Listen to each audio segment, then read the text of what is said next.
नमस्कार, मैं assistant professor Jaya Kawade GS college of commerce Wardha के ई लर्निंग प्लेटफॉर्म पे आप सभी का स्वागत करती हूँ। सो स्टूडेंट्स, हमारा आज के लेक्चर है BCom final year 6th semester के लिए मैनेजमेंट अकाउंटिंग। तो जैसे कि हमने 5th सेमेस्टर में कॉस्ट अकाउंटिंग सब्जेक्ट पढ़ा है, ठीक उसी तरह से इस सेमेस्टर 6th में हमें मैनेजमेंट अकाउंटिंग पढ़ना है। तो जैसे हमारा सिलेबस, हर एक सब्जेक्ट का सिलेबस हमारा 4 यूनिट में बाइफरकेट होता है, सेम वैसे ही मैनेजमेंट अकाउंटिंग का सिलेबस भी हमारा 4 यूनिट में बाइफरकेट हो चुका है। तो 4 यूनिट वो क्या रहेंगे और उन 4 यूनिट में हर एक यूनिट में हमें क्या पढ़ना है, ये हम आज के लेक्चर में डिस्कस करेंगे। तो आज के लेक्चर में हम देखेंगे हमारे मैनेजमेंट अकाउंटिंग का सिलेबस और paper pattern. So paper pattern जो है वो पेपर पैटर्न हमारा वैसे कोरोना के कारण हमारा जो पेपर है वो ऑनलाइन होने वाला है और इसीलिए पेपर पैटर्न के लिए हम ज्यादा वक्त नहीं देंगे। जैसे हमारा कॉस्ट अकाउंटिंग और अदर सब्जेक्ट का जैसे हमारा पेपर पैटर्न है, ठीक उसी तरह से हमारा मैनेजमेंट अकाउंटिंग का भी पेपर पैटर्न रहेगा। जैसे कि हमारे 4 यूनिट मैनेजमेंट अकाउंटिंग में है, तो हर एक क्वेश्चन नंबर 1 से लेकर तो क्वेश्चन नंबर 4 तक हर एक क्वेश्चन एक यूनिट पे हमें रहेगा। देन क्वेश्चन नंबर 5 जो रहेगा वो क्वेश्चन नंबर 5 रहेगा हमारा चारों यूनिट के ऊपर रहेगा। तो वो जो टोटल हमारा क्वेश्चन पेपर है वो रहेगा 80 मार्क्स का और 20 मार्क्स जो है वो इंटरनल असेसमेंट के रहेंगे। अब देखते हैं सिलेबस। तो सिलेबस में हमें सबसे फर्स्ट यूनिट नंबर 1 दिया हुआ है मैनेजमेंट अकाउंटिंग। तो मैनेजमेंट अकाउंटिंग इस यूनिट में हमें क्या क्या पढ़ना है, तो हमें इसमें पढ़ना है first the meaning of management accounting, scope of management accounting, limitations of importance and limitations of management accounting, then difference between cost and management accounting. Cost accounting क्या होता है ये हमें पता है कि जैसे हम एक वस्तु का प्रोडक्शन हम करते हैं, तो वो वस्तु तैयार करने के लिए, उस वस्तु का प्रोडक्शन करने के लिए हमें कितनी कॉस्ट आई है ये कैलकुलेट करने के लिए हम कॉस्ट अकाउंटिंग का यूज करते हैं। जैसे हमने कॉस्ट शीट देखा है, टेंडर शीट देखी है, देन रिकंसिलिएशन स्टेटमेंट कैसे बनाया जाता है वो हमने कॉस्ट अकाउंटिंग में देखा है। तो ये सिमिलर पार्ट है। देन मैनेजमेंट अकाउंटिंग में हमें क्या करना है, तो मैनेजमेंट के लिए जो डिसीजन मेकिंग जरूरी होता है, वो डिसीजन मेकिंग के लिए जो हमें जरूरी चीजें होती है वो कैलकुलेट करने के लिए हमें मैनेजमेंट अकाउंटिंग का यूज करना है। तो इस मैनेजमेंट अकाउंटिंग में हमें क्या क्या कैलकुलेट करना है, तो वो हमें अलग अलग 4 यूनिट में दिया हुआ है। तो फर्स्ट यूनिट में जैसे कि हमने देखा है the difference between cost and management accounting, cost accounting और मैनेजमेंट अकाउंटिंग में क्या डिफरेंस है, then role of management accounting, management accounting का क्या रोल है वो भी हमें इसमें डिस्कस करना है। एंड देन ये हुआ हमारा थियोरेटिकल पार्ट, इसमें थ्योरी और न्यूमेरिकल्स दोनों रहेंगे। तो यहाँ तक जो पोर्शन हुआ है हमारा, यहाँ पे मैनेजमेंट अकाउंटिंग की थ्योरी हमें दी हुई है एंड देन न्यूमेरिकल के लिए हमें ब्रेक इवन पॉइंट एनालिसिस ये चैप्टर दिया हुआ है। तो ब्रेक इवन पॉइंट एनालिसिस क्या होता है, तो सेल्स की ऐसी मात्रा जिसमें प्रोप्राइटर को ना प्रॉफिट होता है ना लॉस होता है, नो प्रॉफिट नो लॉस, ऐसी सेल्स की मात्रा जिसे हम कहेंगे ब्रेक इवन पॉइंट। तो ये ब्रेक इवन पॉइंट क्या होता है, कैसे कैलकुलेट किया जाता है, इसमें हमें देखना है PV ratio, profit volume ratio, then break even point analysis, then margin of safety. तो इस तरह से हमें इसमें कैलकुलेट करना है। फॉर्मूलाज हमें दिए हुए रहेंगे, फॉर्मूला के बेस पे हमें ब्रेक इवन एनालिसिस यहाँ पे कैलकुलेट करना है। तो ये हुआ हमारा फर्स्ट यूनिट जिसमें मैनेजमेंट अकाउंट की थ्योरी दी हुई है एंड ब्रेक इवन एनालिसिस के न्यूमेरिकल प्रॉब्लम्स दिए हुए हैं। अब देखते हैं सेकंड यूनिट। तो सेकंड यूनिट हमारा क्या रहेगा, तो सेकंड यूनिट है बिजनेस बजट और बजटरी कंट्रोल। तो जैसे कि आपने इकोनॉमिक्स में बजट देखा ही होगा कि बजट क्या होता है, जिसे अंदाज पत्रक हम कहते हैं।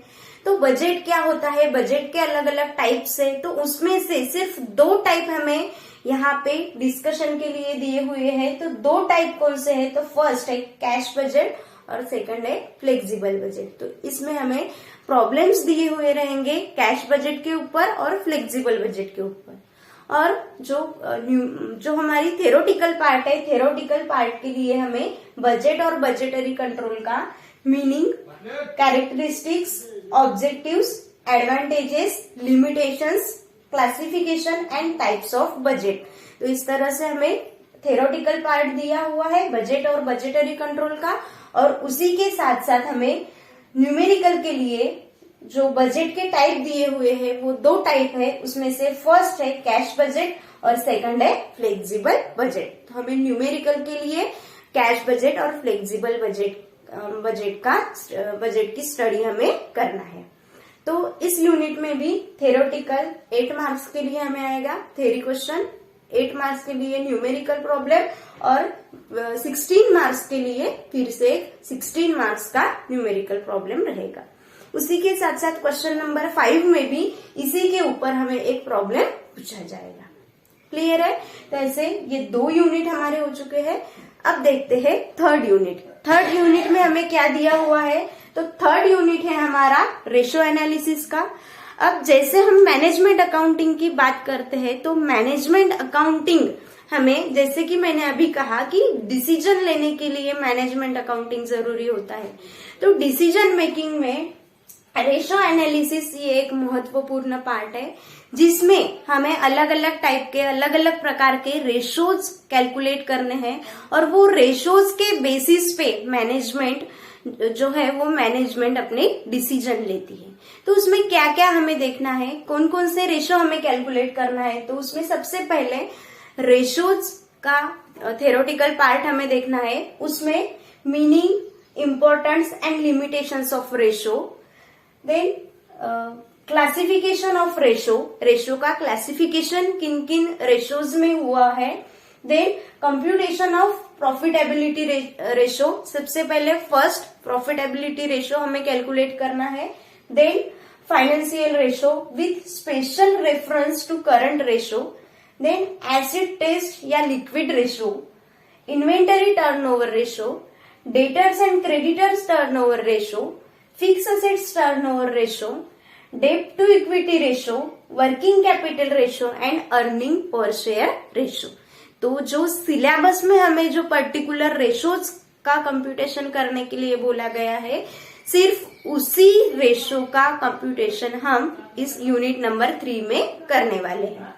देन सेम इसी में थ्योरेटिकल और न्यूमेरिकल दोनों रहेंगे। थ्योरेटिकल पार्ट हमें 8 मार्क्स के लिए पूछा जाएगा, 8 मार्क्स के लिए न्यूमेरिकल रहेगा, और 16 मार्क के लिए हमें न्यूमेरिकल प्रॉब्लम रहेगा। उसी के साथ साथ क्वेश्चन नंबर 5 में भी 4 मार्क्स के लिए एक न्यूमेरिकल प्रॉब्लम इस यूनिट पे हमें पूछा जाएगा। तो इस तरह से हमारा यूनिट नंबर 3 है रेशो के ऊपर। देन हम चलते हैं हमारा लास्ट और 4th unit, unit number 4। Unit number 4 में है फंड फ्लो एनालिसिस। तो फंड फ्लो एनालिसिस जैसे फंड का फ्लो किस तरह से होता है, फंड किस तरह से आता है और फंड किस तरह से उसका हम यूटिलाइजेशन करते हैं। तो इस तरह से जो फंड फ्लो एनालिसिस है वो हमें यूनिट नंबर 4 में देखना है।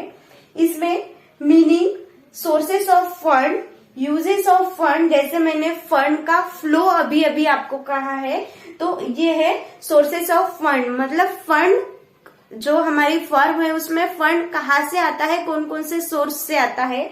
और दूसरा है यूजेस ऑफ फंड, फंड का यूज कहाँ कहाँ और किस तरह से होता है, इसका कंप्यूटेशन हमें इसमें करना है। देन है distinguish between fund flow statement and balance sheet, इसमें बैलेंस शीट में हमें देखना है। देन है preparation of statement showing changes in working capital, working capital में क्या चेंजेस होने वाले हैं ये सबसे पहले हमें कैलकुलेट करना है। देन उसी के बेस पे हमें फंड फ्लो स्टेटमेंट बनाना है। देन उसके बाद है profit from operation end fund flow statement, profit from operation end fund flow statement भी हमें यहाँ पे कैलकुलेट करना है। इसी का एक हमें थ्योरेटिकल पार्ट भी 8 मार्क्स के लिए पूछा जाएगा, और सेकंड पार्ट जो है वो न्यूमेरिकल रहेगा।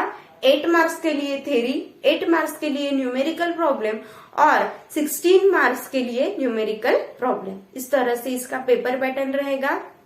सेम क्वेश्चन नंबर 5 में हमें इसी के ऊपर एक 4 मार्क का न्यूमेरिकल प्रॉब्लम भी आएगा। तो इस तरह से हर एक यूनिट जो है हमें 20 मार्क्स के लिए दिया हुआ है।